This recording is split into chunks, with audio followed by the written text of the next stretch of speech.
don't care nothing about our lives. But I'm gonna tell you straight up, Free Alabama movement gonna stand and attest that incarcerated lives matter. The voice you're hearing is that of Robert Earl Council Jr. Just because I'm incarcerated, I'm still a man. I'm still a human being. I'm still somebody's father, still somebody's brother, still somebody's son. And I demand to be treated humanely, and I'm gonna stand on that. He's been in solitary confinement for more than 3 years. These are recordings from his cell inside Alabama's Holman Prison. It's gonna be bad if something don't happen soon. Robert also goes by the name Kinetic Justice. These videos are from last September when Kinetic used a smuggled cell phone to help organize the largest prison strike in U.S. history. Holman Prison was ground zero for that strike. The United States got the largest prison strike in history going on, but mainstream media is blackballing. You ain't gonna see it on me. Inmates refused to work jobs that pay an average of 50 cents an hour, but their protest was over more than wages. They claimed the entire system, plagued by overcrowded and violent conditions, amounts to a form of cruel and unusual punishment. They can't provide protection, they can't provide anything. We're not getting anything we need here, but we're being patient. We need y'all to do something soon. The strike is said to have spread from Kinetic's cell to about 50 prisons in 24 states. Even some of the guards at Holman joined the protest. The officers have understood that the administration has no regard for their lives. For a period of just under 3 weeks, he's able to have a cell phone in solitary inside this prison, and he sends out 146 dispatches from the inside. Y'all be prepared. Get with the movement. Y'all playing. This ain't a moment, it's a movement. Soon after, prison guards raided Kinetic's cell, taking his phone. And then he goes to silent. Using solitary, the prison systems made it nearly impossible to communicate with Kinetic Justice, so we're going to see if we can write him a letter, get through to him that way. While we waited for a response, fault lines heard from several other inmates. These are their stories.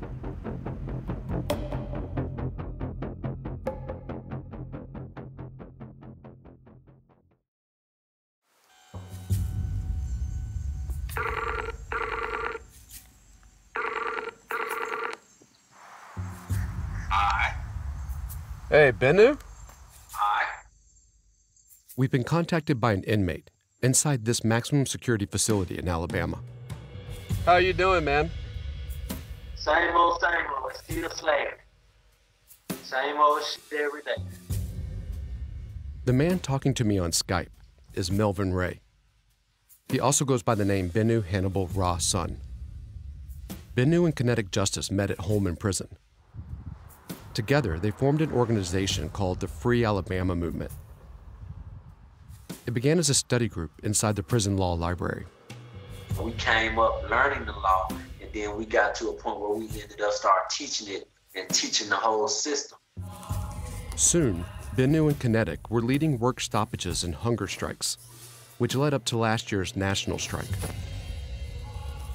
Show me where you are right now. I'm in solitary confinement.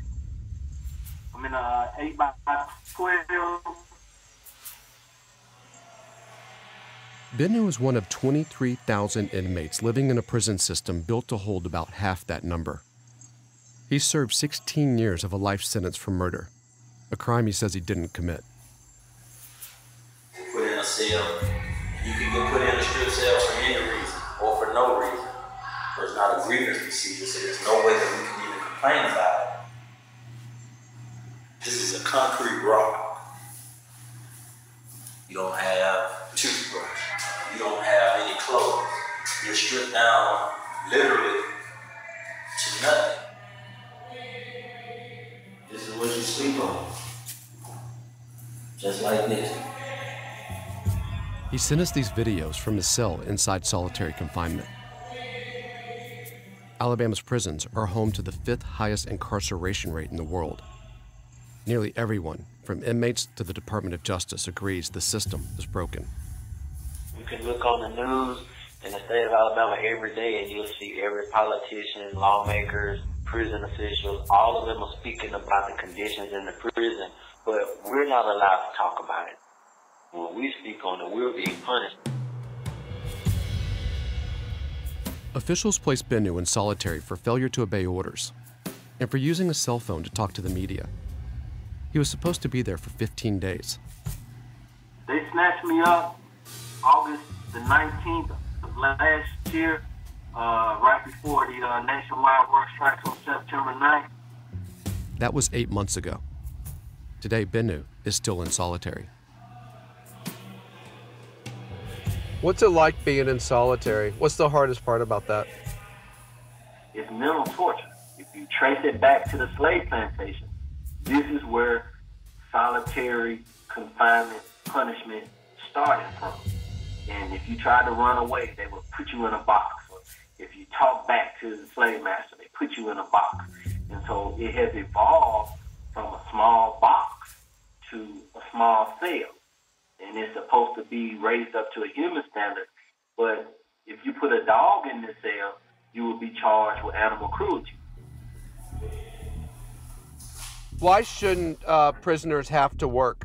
It's not that we shouldn't have to work. We should not be subjected into slavery. We should not be working for free. A free labor man out there with a backhoe. We don't know what his circumstances and conditions are.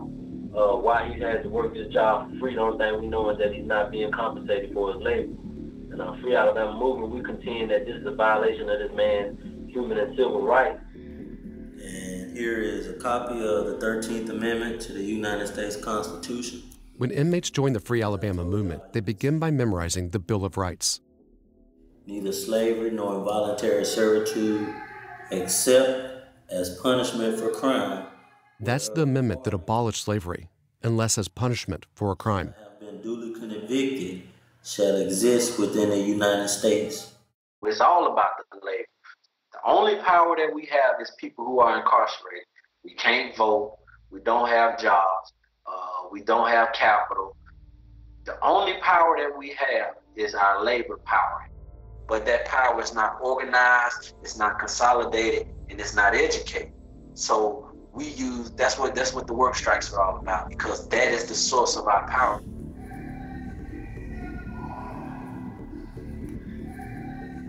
Alabama prison system is a hush-hush environment. Now, the things that are going on can be seen and can be videoed, and they're voicing their opinions. What's wrong with that? Nothing really. The only thing that I could see that they'd have an issue with is because, you know, when you become an inmate, you become property of the state. Well, they want to be able to control you. Kurt Stidham has known kinetic justice for several years. He was his corrections officer inside Holman Prison. He had a very strong influence on them, more of a leader to them. A lot of younger inmates looked up to him, kind of like a father figure. Yeah? Yeah, they would listen to him. He had the ability to calm that seg unit down on his own. The overcrowded conditions left guards like Stidham outmatched, and inmates could mobilize protests at will. Yeah, and that was a regular occurrence, like shower nights when you'd escort him and a few others. They'd come out of their cell and holler Free Alabama, and then that's all you would hear throughout a seg unit. Now, it would get the whole place in an uproar. I can tell you of one time in particular, the hot water system had gone out in the prison. He got to the showers and he started protesting in the showers naked. So. And what was the response? Well, he busted the shower glass door out and got probably more attention than he wanted. He ended up getting sprayed. After the strike, prison officials moved Kinetic to a remote solitary confinement unit inside the Limestone Correctional Facility. In protest, Kinetic launched a hunger strike. So I'm up here now finna fight against this solitary confinement and this retaliation toward the guys that were, for the national prison strike. So they got them at Limestone at that dog pound, which is totally inhumane. Kenneth Glasgow took us to the prison where Kinetic is being held. Once you get incarcerated, you're no longer, just like a slave. They change your name, it's your number now. For 14 years, it wasn't Kenneth Glasgow, it was 849-481. Glasgow knows the system well. He was in prison for 14 years, where he became a jailhouse preacher. Now he's a leading voice for the Free Alabama movement on the outside. What they use that facility for now is to lock up people that they feel like they can't control. Or people that's leaders of the national prison strike or whatever. They'll lock them up there, feeling like they got them isolated from somewhere else, from everybody else. Wait, are you saying that's like a political prison? Oh yeah, most definitely. It's like to his own little island, man. Yeah, there he go. He's pretty much watching us, seeing where we going, what we doing and all that. He's our This white scout. car behind us keeps following us everywhere we go. Yeah.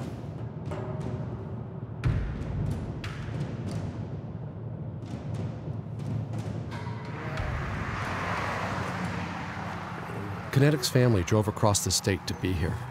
I gotta stay on that side. Officials did not allow them any further. In fact, his parents have not been able to see their son for several years.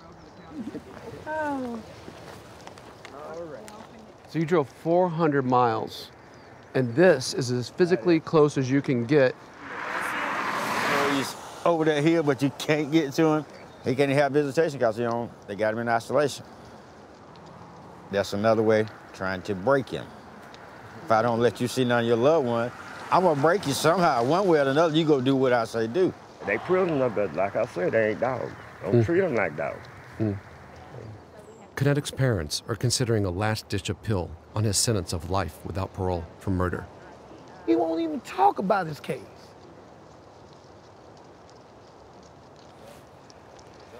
He talked to me about helping other people and how they treating people, how they using them for free labor, how we got to do this national prison strike, how we got to abolish the 13th Amendment, how we got to abolish habitual offenders, which have nothing to do with him, how we got to help juveniles. He won't even talk about himself, just about helping others. That's what gets me. What do you say to mothers and preachers? You're a preacher. Keep the faith, keep looking up, and stand behind him. We have never let him down. He has that strong determination because we will not turn our backs on him. We stand with him.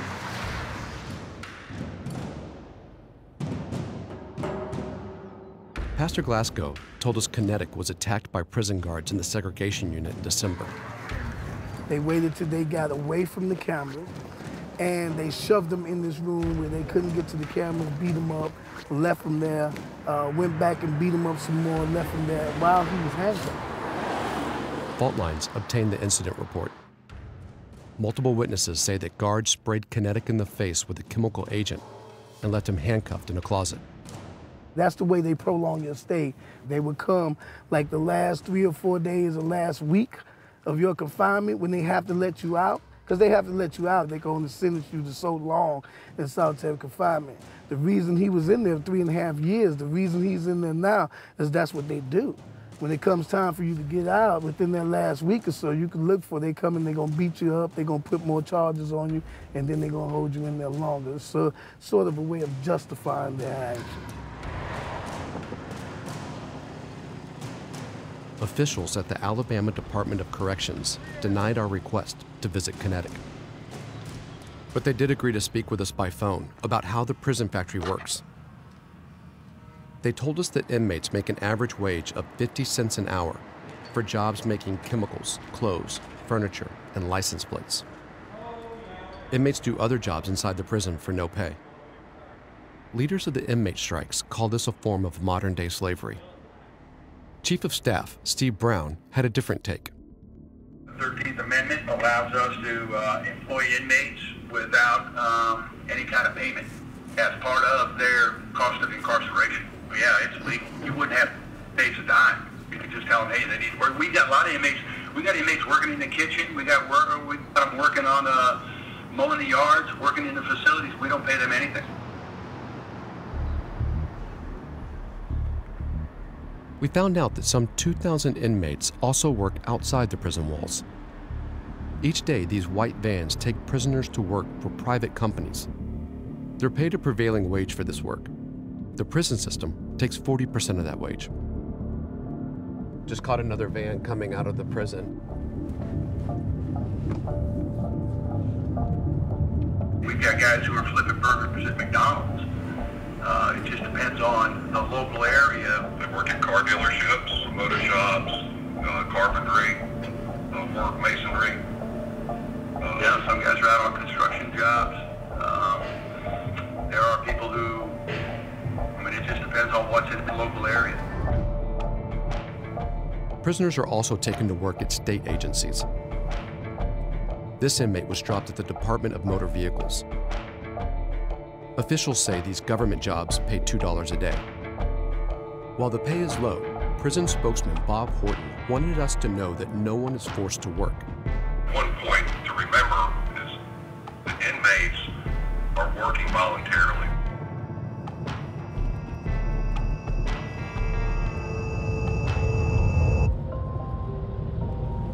Hey, can you hear me? That's when we heard from another inmate at St. Clair Prison. He'd interviewed dozens of prisoners who were transferred there for the sole purpose of doing work. This is a recording of one inmate. He says he's being forced to work for no pay.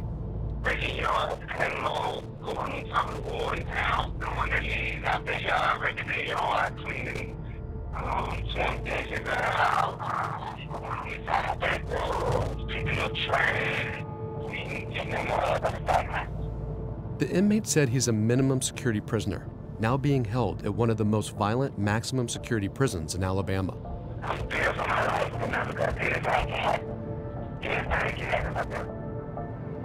Prison officials confirmed this practice and said that inmates are assigned to these work details for up to 6 months.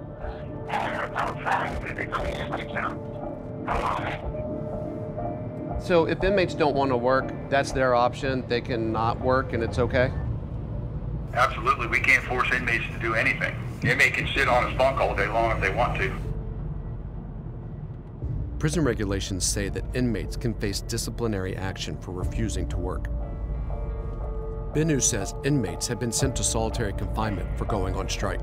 If you refuse to go to work, you get a disciplinary, and then you get a second disciplinary when the officer says go to work. He gonna write you up for failure to obey. Ain't no volunteer nothing. The sheriff saw us and just pulled off. When we followed the prison vans to see where inmates were working, prison officials called the sheriff.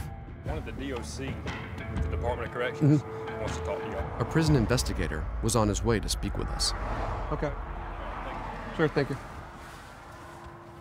If they're going to send someone to us, great. Gives us a chance to ask them some questions. Great. Sorry to keep y'all waiting so long. Everything seems squared away with... He doesn't want to talk? No, sir. Everything's squared away. Y'all all came back good to go, so y'all be careful, okay? But when he arrived and saw our camera, the investigator drove off.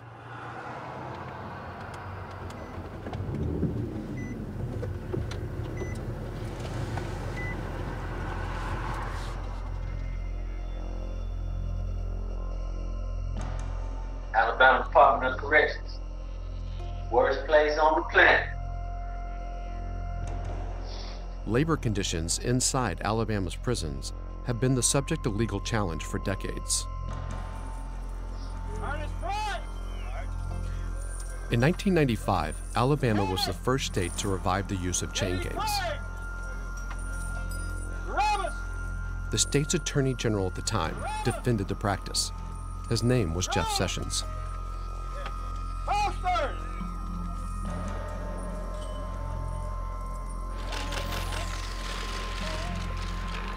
20 years later, Sessions faced questions about this during his confirmation hearing to be U.S. Attorney General.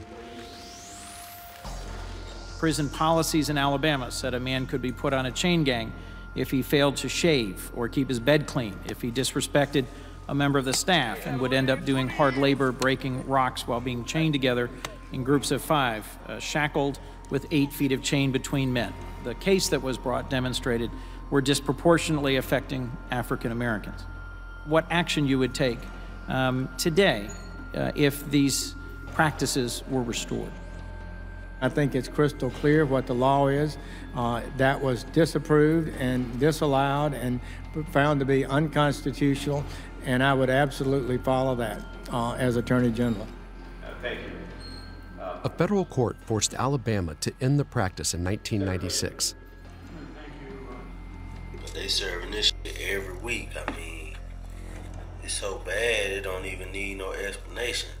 While the chain gangs are banned, Bennu says inmates' rights continue to be violated. But y'all see that stuff in it. Living conditions like what we described, what's going on, overcrowded, malnourished, lack of health care, police brutality on a day-to-day basis. He said another inmate in solitary was recently hospitalized after an altercation with guards. Prison officials refused to comment on the incident. We got last sponsor, like when you see those old pictures in slave movies, they'll beat them to shit. They beat them so much, they beat them so hard that it's cutting into the skin. We haven't had a walk in over a month. We're supposed to get 1 hour a day every day. 7 months, we haven't had 15 walk days in 7 months. Shit, I can't even remember. I know it's been over a month.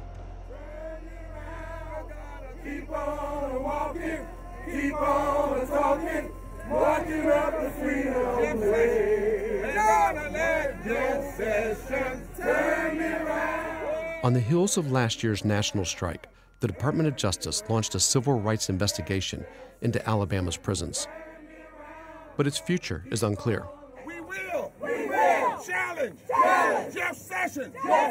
Newly confirmed Attorney General Jeff Sessions announced that the DOJ would, quote, pull back on certain types of civil rights investigations.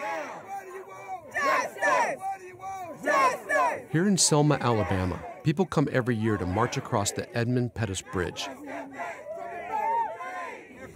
It's where state troopers attacked civil rights leaders in 1965. What we saw with this bridge crossing 52 years ago was great level of sacrifice and commitment that people took. And that moment, they knew what they were going to meet on the other side. That's the sacrifice that some of our brothers and sisters are taking right now in prisons and in solitary confinement across this nation. They know what they're going to face. They know retaliation is strong. But they don't want anyone else to have to come into the hell that they are currently facing. The DOJ said the investigation is ongoing, but declined to comment on its future. Bennu says he hasn't seen anyone from the DOJ inside the prison. Previous night, guards ransacked his cell, looking for his phone. That's why they don't allow the media in here. They don't want y'all to see. And when the media do come in here, it's a dog and pony show, and they don't let y'all talk to nobody because they can't afford to allow the truth about what's really going on in America in 2017 to be broadcast on the news.